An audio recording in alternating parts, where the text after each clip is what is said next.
Welcome to our continuing series, Questions and Answers from the works of Sri Aurobindo and the Mother. Today's subject is Detachment, Part 3, from Sri Aurobindo. But this liberation is dependent on two simultaneous but not yet reconciled perceptions: the clear vision of spirit and the clear vision of nature. This is not the scientific and intelligent detachment which is quite possible even to the materialistic philosopher, who has some clear vision of nature alone, but not the perception of his own soul and self being. Nor is it the intellectual detachment of the idealistic sage who escapes from the more limiting and disturbing forms of his ego by a luminous use of the reason. This is the larger, more living, more perfect spiritual detachment which comes by a vision of the Supreme, who is more than nature and greater than mind and reason. But even this detachment is only the initial secret of freedom and of the clear vision of knowledge.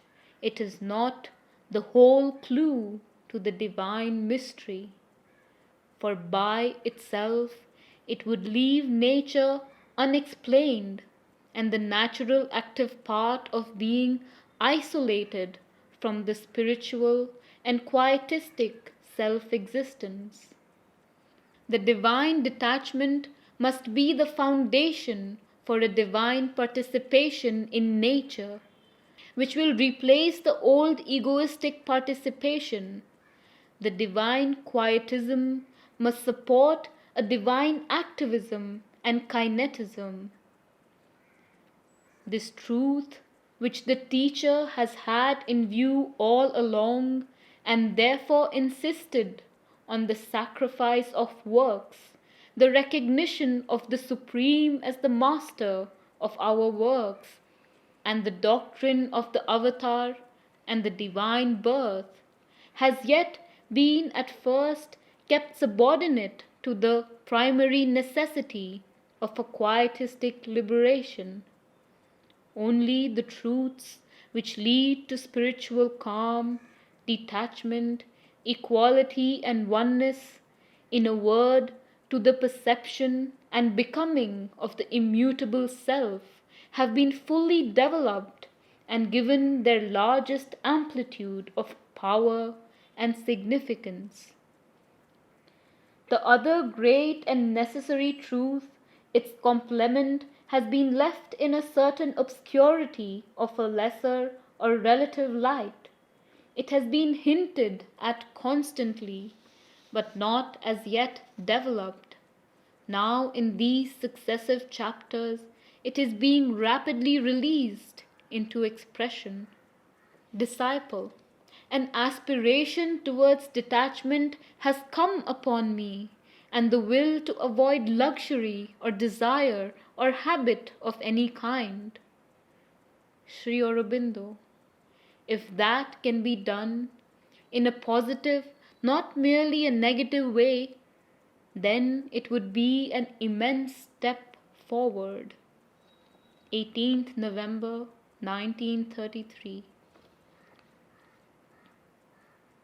We shall find, if we try, that the mind has this power of detachment and can stand back from the body, not only in idea, but in act, and as it were physically, or rather vitally. This detachment of the mind must be strengthened by a certain attitude of indifference to the things of the body. We must not care essentially about its sleep or its waking, its movement or its rest, its pain or its pleasure, its health or ill health, its vigor or its fatigue, its comfort or its discomfort, or what it eats or drinks. This does not mean that we shall not keep the body in right order so far as we can. We have not to fall into violent asceticisms or a positive neglect of the physical frame, but we have not either to be affected in mind by hunger or thirst or discomfort or ill health, or attach the importance which the physical and vital man attaches to the things of the body, or indeed any but a quiet, subordinate, and purely instrumental importance. This detachment can be made so normal and carried so far that there will be a kind of division between the mind and the body, and the former will observe and experience the hunger, thirst, pain, fatigue, depression, etc., of the physical being as if they were experiences of some other person with whom it has so close a rapport as to be aware of all that is going on within him. This division is a great means, a great step towards mastery. For the mind comes to observe these things first without being overpowered, and finally without being at all affected by them. Dispassionately, with clear understanding, but with perfect detachment.